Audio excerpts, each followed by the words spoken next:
Welcome दोस्तों। आज geography का एक नया वीडियो लेकर आया हूं जिसमें हम लोग देखेंगे नदियां। ठीक है, इसमें क्या है, गंगा नदी तंत्र को हम लोग अच्छे से डील करेंगे। और देखिए, नदियां जो होती हैं उसको दो भागों में बांटा गया है। मान लीजिए आपका इंडिया का मैप है, तो यहाँ पर दक्षिण भारत की नदियाँ, एक आपका होगा उत्तर भारत की नदियाँ। ठीक है, अब उत्तर भारत में तीन तंत्रों को बांटा गया है। कैसे? सिंधु नदी तंत्र, गंगा नदी तंत्र और ब्रह्मपुत्र नदी तंत्र। ठीक है, ऐसे ही दक्षिण भारत में आपको बंगाल की खाड़ी में गिरने वाली नदियाँ और अरब सागर में गिरने वाली नदियाँ। तो हम यहाँ पर क्या कर रहे हैं, उत्तर भारत की जो गंगा नदी तंत्र है उसको यहाँ पर समझेंगे। ठीक है, इसमें क्या है, एमसी क्वेश्चन को मैंने लिया, लेकिन एमसी क्वेश्चन को अच्छे से एक्सप्लेन करूंगा जिससे कि सारे क्वेश्चन आपके क्लियर हो जाए। ठीक है, ये सभी क्वेश्चन आईएएस, पीसीएस और भी अलग एग्जाम में आए हुए हैं। चलिए इसको सॉल्व करता हूँ। तो फर्स्ट आपका है, भारत की सबसे बड़ी वाह नदी क्या है? तो भारत की सबसे बड़ी वाह नदी कौन सी है? गंगा नदी। अब जरा देखेंगे, ये कुछ रिवर्स के नाम आपको दिए गए, इनके बारे में पहले मैं समझाता हूँ आपको। ठीक है, चलिए। अगर महानदी की बात करें तो इसकी लंबाई है 858 किलोमीटर। गंगा नदी की लंबाई कितनी है? 2525 किलोमीटर। गोदावरी नदी की लंबाई क्या है? 1465 किलोमीटर। गोदावरी नदी ऐसी तो दक्षिण भारत की सबसे लंबी नदी है। और नर्मदा नदी की लंबाई है 1312 किलोमीटर। अब बात आई गंगा नदी की। तो गंगा नदी कहाँ से शुरू होती है, कहाँ पे जाके खत्म होती है, इसके बारे में हम लोग डिटेल से समझेंगे। ठीक है, गंगा नदी एक गंगोत्री ग्लेशियर, यहाँ से गंगा नदी ना निकल के एक नदी निकलती है, इसका नाम है भागीरथी। भागीरथी। एक आपका सतोपत ग्लेशियर होता है, ग्लेशियर। यहाँ से दो नदियाँ निकलती हैं, एक का नाम है आपका धौली गंगा और एक का नाम है आपका विष्णु गंगा। ठीक है, ये दोनों जाके एक स्थान है, इसका नाम है विष्णु प्रयाग। विष्णु प्रयाग, वहाँ पे जाके जब ये आपस में मिलती हैं तो एक नया नदी का निर्माण होता है जो है अलकनंदा।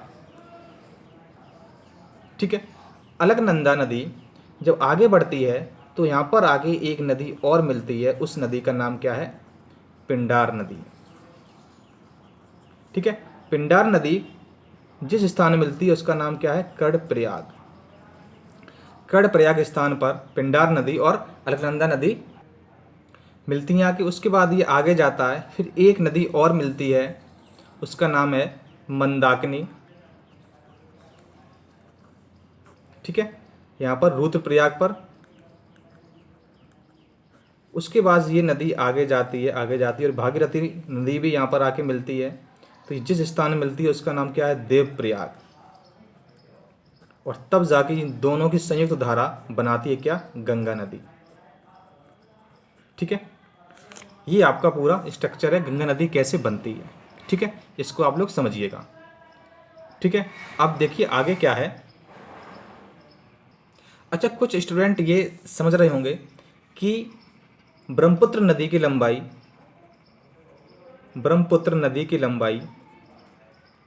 2900 किलोमीटर है और सिंधु नदी की लंबाई 2880 किलोमीटर है। तो ये नदी क्यों बढ़ी? देखिए, ये नदी आपकी चीन से होती हुई इंडिया में आती है और ये इंडिया से, चीन से, इंडिया से और आपका ये पाकिस्तान में जाती है। तो हम इंडिया की लंबाई इसमें काउंट कर रहे हैं, ना कि आपकी अदर कंट्री की भी। ठीक है, तो गंगा। अच्छा, एक क्वेश्चन बनता है, गंगा नदी अंतर्राष्ट्रीय नदी है, राष्ट्रीय नदी है? तो देखिए, गंगा नदी इंडिया में बहती है और आके बांग्लादेश में, तो ये आपकी अंतर्राष्ट्रीय नदी है। ठीक है, ब्रह्मपुत्र नदी भी आपकी अंतर्राष्ट्रीय नदी है और सिंधु नदी भी आपकी अंतर्राष्ट्रीय नदी है। ठीक है, ये क्वेश्चन आपका यहाँ से बनता है। इसमें और कुछ क्वेश्चन है, चलिए देखते हैं। गंगा नदी 5 राज्यों में होकर बहती है। देखिए, इसी क्वेश्चन में मैं काफ़ी सारे पॉइंट आपके क्लियर करके चलता हूँ जिससे कि आगे क्वेश्चन भी आपको आसानी हो और बहुत सारी चीज़ें इसमें क्लियर हो जाएं। तो 5 राज्य इसमें कौन से हैं? सबसे पहले शुरुआत कहाँ से होती है? उत्तराखंड से। उसके बाद ये जाती है उत्तर प्रदेश में, फिर आपकी बिहार, और झारखंड, ठीक है। झारखंड के बाद आपकी वेस्ट बंगाल, और वेस्ट बंगाल के बाद ये आपकी बांग्लादेश में जाके शामिल हो जाती है। अब जरा देखिए सबसे ज़्यादा लंबाई इसकी है कहाँ पर, उत्तर प्रदेश में, और सबसे कम लंबाई कहाँ है, झारखंड में, ठीक है। ये आपके क्वेश्चन को यहाँ पर क्लियर हुए। अब इसकी देखते हैं सहायक नदियाँ। तो मान लीजिए आपकी गंगा नदी यहाँ पर ये इस टाइप से है। तो सहायक नदियों की अगर हम बात करें तो सबसे पहले यहाँ पर शुरू होती है रामगंगा, रामगंगा, उसके बाद आपकी होती है गोमती, ठीक है, फिर आपका घाघरा। ये सब नदी आपके कहाँ पर हैं, उत्तर प्रदेश में, ठीक है।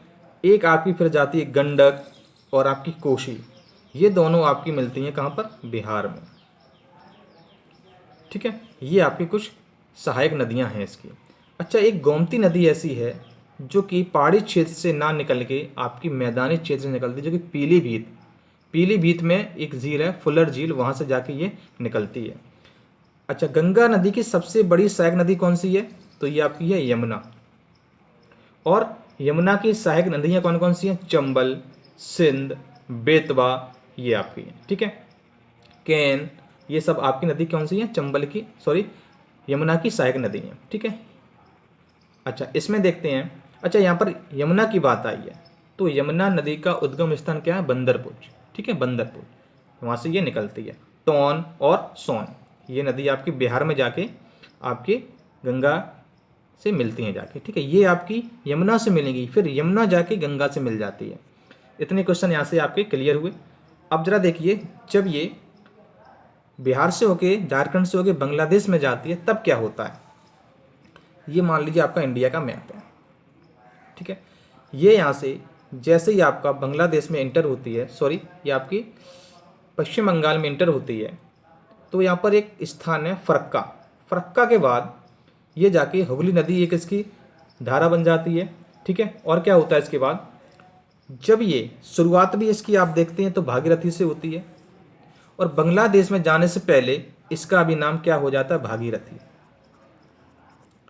ठीक है, भागीरथी हो जाता है। जैसे ये बांग्लादेश में एंटर करती है तो इसका नाम चेंज हो जाता है, इसका नाम क्या हो जाता है, पद्मा। गंगा का बांग्लादेश में नाम क्या हो जाता है, पद्मा। पद्मा की जैसे जैसे आगे बढ़ती है फिर एक नदी आती है ब्रह्मपुत्र, ब्रह्मपुत्र नदी जो है उसका जब धारा होती है, जब वो ब्रह्मपुत्र बांग्लादेश में एंटर होती है तो उसको हम क्या जानते हैं, किस नाम से, जमुना। और जमुना पद्मा की संयुक्त धारा जब मिलती है तो फिर भी उसका नाम क्या रहता है, पद्मा रहता है। पद्मा जैसे फिर से आगे बढ़ती है तो यहाँ से मणिपुर से आपकी एक नदी और निकलती है जिसका नाम होता है मेघना, मेघना या बराक, ठीक है। तो ये जब शामिल होती तो इसका नाम मेघना नदी हो जाता, और मेघना नदी ही सबसे जो लास्ट धारा होती है वो जाके बे ऑफ बंगाल में गिरती है, बंगाली खाड़ी में गिरती है, ठीक है। और मेघना नदी ही गंगा ब्रह्मपुत्र डेल्टा का निर्माण करती है, ठीक है। इतने सारे क्वेश्चन आपके यहाँ पर हुए। अब देखते हैं कुछ और क्वेश्चन इसमें होंगे। तो सबसे पहले हम लोग क्वेश्चन की तरफ चलते हैं। तो यहाँ पर इतनी सारी बातें मैंने आपके सामने शेयर किया है, कोई भी डाउट हो आप लोग बताइएगा। अच्छा, इसमें एक नदी का नाम आया था कोसी नदी, कौन सा नाम आया था, कोसी नदी। देखिए कोसी नदी को बिहार का शोक कहा जाता है, ठीक है। वो कब अपना रास्ता बदल ले, कहाँ से बाढ़ आ जाए कुछ समझ में नहीं आता, इसलिए उस बिहार को कोसी नदी का शोक कहा जाता है, ठीक है। बिहार को जो है कोसी नदी का शोक कहा जाता है। आगे देखिएगा, तो इतने क्वेश्चन यहाँ से क्लियर हुए। अब देखते हैं सेकंड क्वेश्चन क्या है।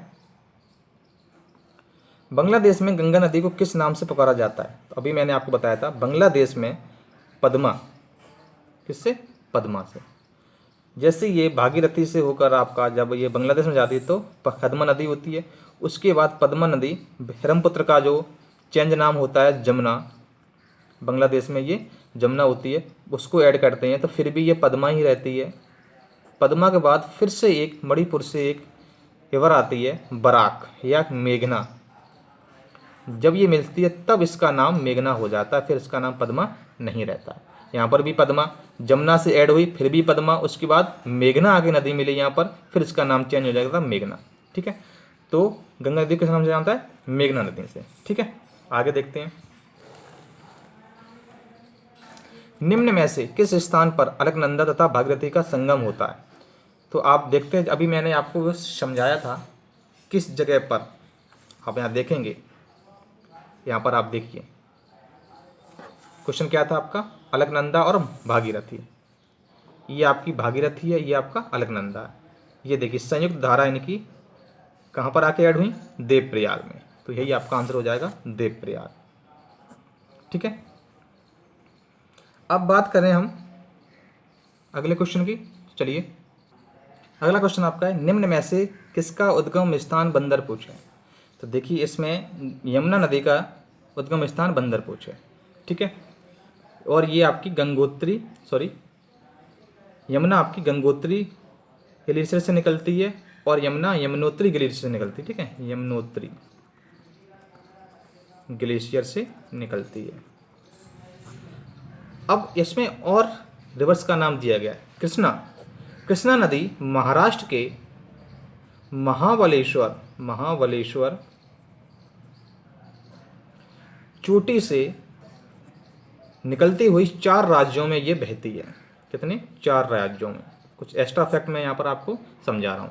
4 राज्यों से बह के निकलती है। कौन कौन सा है वो राज्य है, महाराष्ट्र होगा आपका कर्नाटक हो गया, आपका तेलंगाना हो गया और आपका आंध्र प्रदेश हो गया। इतनी जानकारी यहाँ से आपको मिलती है। अब देखते हैं ब्रह्मपुत्र। ये तो काफ़ी ज़्यादा नाम चेंज करती है। सबसे पहले देखेंगे ब्रह्मपुत्र आपकी हिमालय के उत्तर में तिब्बत पठार से मानसरोवर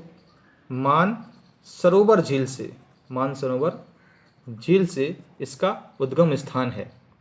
ठीक है, अब ये देखिए तिब्बत में इसका नाम क्या जाना जाता है। हालांकि जब अच्छे से इसका जब टॉपिक अलग से आएगा तो उसके बाद फिर से आपको बताऊंगा, लेकिन यहाँ पर मैं आपको थोड़ा हिंट दे देता हूँ।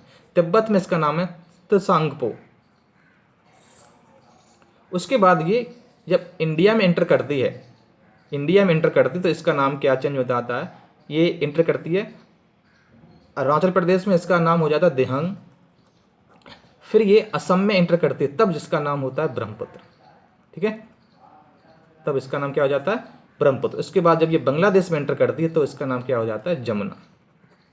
इतने फैक्ट आपको यहाँ से मिले। ठीक है, अब चलिए चलते हैं नेक्स्ट क्वेश्चन की तरफ।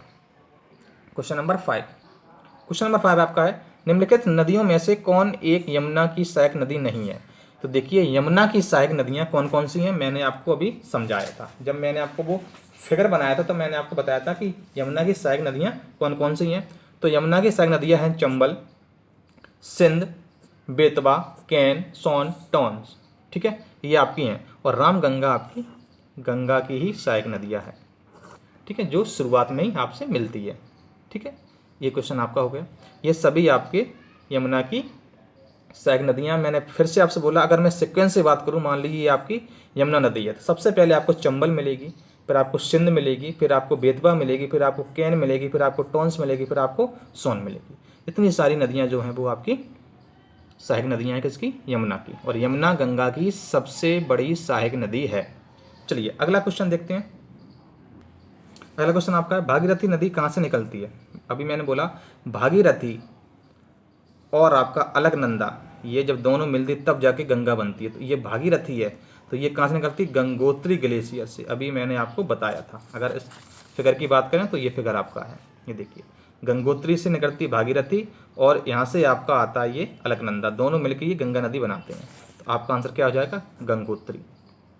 गंगा की बात करें तब भी आपका गंगोत्री, और भागीरथी है तब भी आपका गंगोत्री रहेगा। अगला क्वेश्चन देखते हैं। अगला क्वेश्चन आपका है, निम्नलिखित में से किस नदी के तट पर बद्रीनाथ का मंदिर प्रसिद्ध है। तो देखिए बद्रीनाथ का मंदिर प्रसिद्ध है आपका